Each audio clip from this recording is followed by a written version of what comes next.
بسم اللہ الرحمن الرحیم۔ خواتین و حضرات، میں ہوں رابعہ عثمان اور آپ سب کو السلام علیکم۔ ایک مرتبہ کا ذکر ہے کہ فاطمہ نامی ایک نیک اور پاک باز لڑکی تھی جو شب و روز اللہ تعالیٰ کے ذکر، نماز، قرآن کی تلاوت اور اہل بیت علیہ السلام کی محبت میں مگن رہتی تھی۔ وہ ہمیشہ سوچتی تھی کہ آخر وہ جنت الفردوس کیسی ہوگی جس کا وعدہ قرآن و احادیث میں بار بار آیا ہے۔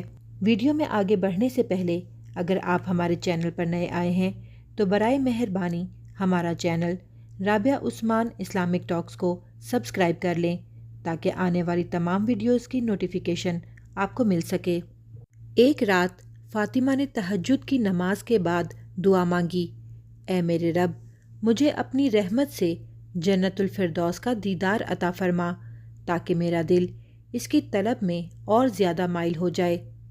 اسی رات وہ نیند میں گئی اور نورانی خواب دیکھنے لگی۔ فاطمہ نے دیکھا کہ وہ ایک عظیم الشان دروازے کے سامنے کھڑی ہے جس پر سونے کے الفاظ میں لکھا ہے، سلام قول من رب الرحیم۔ یہ سلام ہے ایک مہربان رب کی طرف سے۔ دروازہ کھلا اور ایک نورانی فرشتے نے کہا، فاطمہ بنت ایمان، خوش آمدید، یہ ہے جنت الفردوس، اہل بیت علیہ السلام کی ولایت میں رہنے والوں کا اعلیٰ مقام۔ فاطمہ کی آنکھیں چمک اٹھیں۔ سامنے موتیوں اور یاقوتوں سے بنے محلات تھے۔ ان کی دیواریں مشک، عنبر اور زعفران سے معطر تھیں۔ ان کے ستون سونے اور چاندی سے چمک رہے تھے۔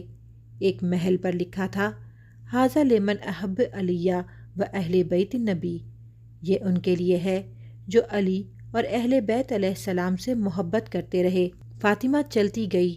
راستے میں وہ دریا دیکھے جن میں پانی، دودھ، شہد اور شراب طہور بہہ رہی تھیں۔ ہر دریا کے کنارے پر درخت تھے جن پر مختلف قسم کے میٹھے پھل جھول رہے تھے۔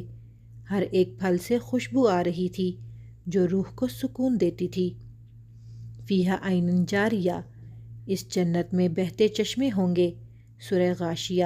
جب بھی ان کو کوئی پھل دیا جائے گا وہ کہیں گے یہ تو ہمیں پہلے بھی دیا گیا تھا۔ سورہ بقرہ۔ فاطمہ نے دور سے ایک بلند مقام دیکھا جہاں انوار الہی کا مرکز تھا۔ فرشتے نے کہا، یہ مقام محمود ہے جہاں رسول اللہ صلی اللہ علیہ وآلہ وسلم اور ان کے اہل بیت علیہ السلام قیام فرمائیں گے۔ وہ دیکھتی ہے کہ نبی کریم صلی اللہ علیہ وآلہ وسلم، مولا علی علیہ السلام، بی بی فاطمہ علیہ السلام، امام حسن علیہ السلام اور امام حسین علیہ السلام ایک نورانی تخت پر جلوہ افروز ہیں۔ ان کے گرد ہزاروں شہداء، مؤمنین اور شیعان علی علیہ السلام موجود ہیں۔ ان کے چہروں پر نور اور سکون چھایا ہوا ہے۔ فرشتہ فاطمہ کو ایک اور باغ کی طرف لے گیا۔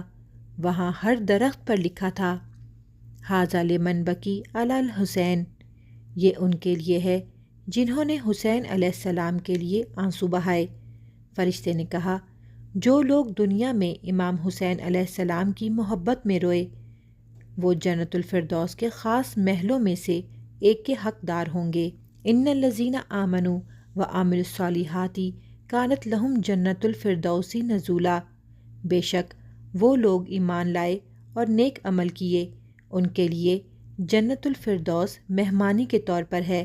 سورہ کہف۔ فاطمہ نے دیکھا کہ اہل جنت کے لباس ریشم اور دیبا کے ہیں۔ ان کے زیور یاقوت، زمرد، سونے اور ہیروں سے مزین ہیں۔ ان کی شکلیں 14ویں کے چاند کی طرح روشن ہیں۔ وَيَلْبَسُونَ فِيهَا أَسَاوِرَ مِن ذَهَبٍ، اور ان کو وہاں سونے کے کنگن پہنائے جائیں گے۔ سورہ کہف۔ فاطمہ نے پوچھا، سب سے بڑی نعمت کیا ہے؟ فرشتے نے مسکرا کر جواب دیا، اللہ تعالیٰ کا دیدار اور اس کا قرب، اور وہ لمحہ جب اللہ تعالیٰ فرمائے گا، رضیت عنکم، میں تم سے راضی ہوں، یہی اصل کامیابی ہے۔ صبح فاطمہ کی آنکھ کھلی، آنکھوں میں آنسو اور دل میں سکون تھا۔ اس نے شکر ادا کیا اور نظر مانی کہ وہ اپنی پوری زندگی اہل بیت علیہ السلام کی محبت، اللہ تعالیٰ کی عبادت اور مظلوم کربلا کی یاد میں گزارے گی۔ تاکہ وہ بھی ایک دن جنت الفردوس کی رہائشی بن سکے۔ جنت الفردوس سب سے اعلیٰ جنت ہے۔ نبی کریم صلی اللہ علیہ وآلہ وسلم، مولا علی علیہ السلام اور اہل بیت علیہ السلام کا مقام ہے۔ شیعان علی علیہ السلام، عزادار حسین علیہ السلام اور اہل بیت علیہ السلام کے محب جنت الفردوس میں ہوں گے۔ جنت کے محل، نہریں، درخت، نور، دیدار الہی اور سکون، یہ سب اس کے اہل ہیں۔ امام جعفر صادق علیہ السلام سے روایت ہے، ہمارے شیعہ ہمارے ساتھ اعلیٰ جنتوں میں ہوں گے جب تک وہ نماز، روزہ، زکوٰۃ اور ولایت پر قائم رہیں گے۔ ناظرین، اسی امید کے ساتھ اجازت دیں کہ آپ کو ہماری ویڈیو پسند آئی ہوگی۔ ملتے ہیں بہت جلد ایک نئی اسلامی، تاریخی اور تحقیقی ویڈیو کے ساتھ۔ دیکھتے رہیں رابعہ عثمان اسلامک ٹاکس۔